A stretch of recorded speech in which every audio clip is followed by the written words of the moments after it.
Bien, bonjour à toutes et à tous, j'espère que vous avez la forme. Donc aujourd'hui on se retrouve pour une nouvelle vidéo. Je suis très content de vous retrouver aujourd'hui parce que nous allons parler de Luke Skywalker dans un prochain roman qui devrait bientôt sortir le 22 juin 2022 si tout va bien. En VO, il sortira plus tard en VF, je pense vers la fin de l'année. On n'a pas encore de date précise pour la VF. Donc c'est le roman Shadow of the Sith et qui va raconter donc la quête de Luke et de Lando pour la planète Exegol. Puisque comme on le sait avec l'épisode 9, Luke et Lando ont cherché cette planète, mais on ne sait pas pourquoi, ils n'ont pas pu aller au bout de la quête et Luke a abandonné, et donc c'est ce que expliquera ce roman. Et donc récemment, on a eu un extrait du roman qui a été publié sur internet et qui est vraiment très cool, donc je vais vous le raconter. Et donc cet extrait va montrer donc comment Luke, d'une certaine manière, a découvert la planète Exegol. Alors ce qu'il faut savoir, c'est qu'en fait, depuis déjà pas mal de temps, il avait des visions dans ses cauchemars, etc., d'une sombre planète, il ne savait pas qu'est-ce que c'était. Et donc c'est sûrement pour ça qu'il s'est rendu sur la planète Titon pour méditer, et il s'est rendu donc dans le temple que l'on voit dans la série Mandalorian, là où Grogu va méditer pour entrer en contact avec Luke, donc c'est des années plus tôt. Et donc il faut savoir que ce temple est extrêmement lié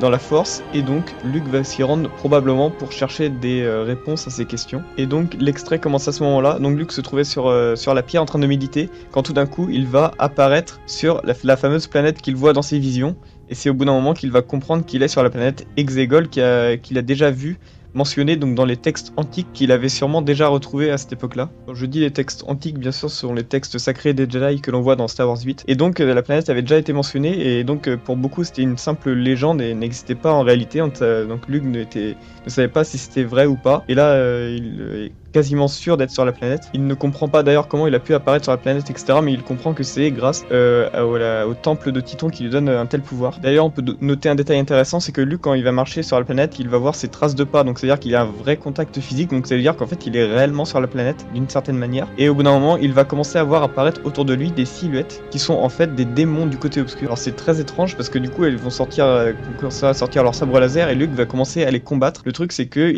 Luke n'arrive pas à les sentir dans la Force déjà, et en fait ils sont pas vraiment réels. À certains moments Luke arrive à les toucher, il y a un contact physique, mais à d'autres moments c'est plus comme des illusions. Donc Luke ne comprend pas ce qu'il se passe. Le combat va durer très longtemps et au bout d'un moment il va commencer un peu à s'épuiser. Et c'est là que une silhouette va apparaître, une silhouette totalement bleutée qui tient un sabre laser bleu et bleu transparent. Et donc Luke va comprendre que c'est un fantôme de force, mais ce n'est pas Obi-Wan Kenobi, un fantôme de force. Et c'est la silhouette va donc brandir le sabre et réussir à éloigner les entités du côté obscur. Puis la silhouette va enlever sa capuche et Luke va comprendre qu'en fait c'est Anakin Skywalker, son père, qui vient d'apparaître pour l'aider. Et donc Anakin va lui tendre la main et tout va devenir blanc, etc. Et donc l'extrait s'arrête là. Voilà, c'était vraiment un tout petit extrait mais qui a expliqué en partie comment Luke a su que Exegol existait et était réel, et c'est de là qu'il va commencer à chercher la planète, etc. On devrait aussi avoir plus tard dans le roman l'apparition de Hochi de Bestoun, donc qui apparaissait aussi, qui était mentionné dans l'épisode 9 et qui avait une certaine importance dans des comics Star Wars.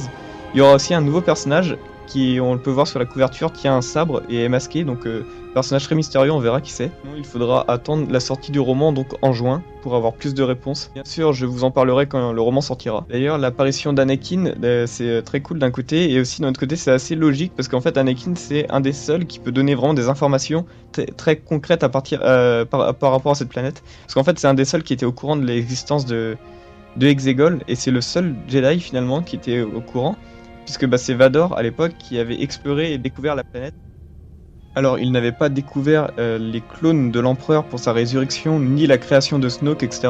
Il avait juste découvert la flotte Sith et d'autres secrets de l'empereur. L'empereur lui a pas permis de tout découvrir, mais il a quand même beaucoup de choses à dire, je pense, à Luke par rapport à ça, pour l'aider à trouver justement la planète. Et donc je pense que son apparition n'est pas du tout un hasard dans le roman et que ça servira vachement à l'histoire. Je précise également que les événements racontés se déroulent en 21 ans après la bataille de Yavin, et la chute du temple de Luke, sa destruction, la chute de Kylo Ren, de Ben Solo dans le côté obscur, etc. Tout ça c'est en 28 après Yavin, oui. Et la logie se déroule en 35 ans précisément, de 34 à 35 ans après Yavin. Donc voilà, c'est pour vous donner un ordre d'idée par rapport à où ça se situe dans la timeline, etc.